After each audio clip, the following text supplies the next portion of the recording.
Print, email, Facebook, Twitter. More model, citizen and former fugitive living in Australia for 30 years on false passport. Patton Eidson jailed in the US. An American who had lived as a fugitive in a far north Queensland town for 3 decades has been jailed in the United States. Patton Eidson, 74, also known as Patton, was arrested at his home in Gallatin a year ago. The arrest prompted an outpouring of support from the small community north of Cairns, as well as 2 federal MPs. Using fake passports, Eidson, his wife Sonia and daughter Maya fled the US for Australia in 1985 to avoid prosecution for his involvement in a cannabis ring. On Friday, he was sentenced in a US court to 3 years behind bars after pleading guilty for his part in a marijuana smuggling operation between Thailand and the US in the 80s. Like Hart MP Warren Ench said, Eidson had made a significant contribution to his far north Queensland community.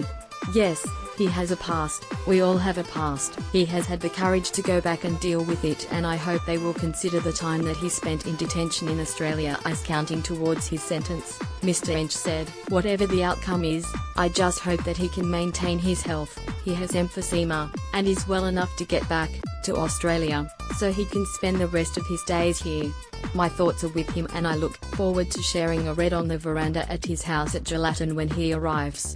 A model citizen, Mr. Ench said. Eidson's daughter, Maya, who runs a restaurant in Maclean, Queensland, was present in court in the US when her father was jailed. Eidson's wife Sonia died in 2016 and is buried on the family's property at Gallatin. The Eidson family carved out a life for themselves, establishing a health spa in the rainforest, but it all came crashing down when authorities caught up with him in 2011. He spent 3 months in an Australian detention centre last year before voluntarily returning to the US in January to face charges of conspiring to distribute marijuana and aggravated identified theft. Mr. Ench secured an agreement from Immigration Minister Peter Dutton to fast-track Eidson's re-entry to Australia last year and said the offer still stands.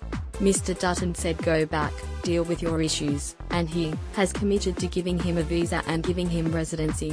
Mr. Ench said he has nothing in the United States and he was a model Australian citizen. Print, email, Facebook, Twitter.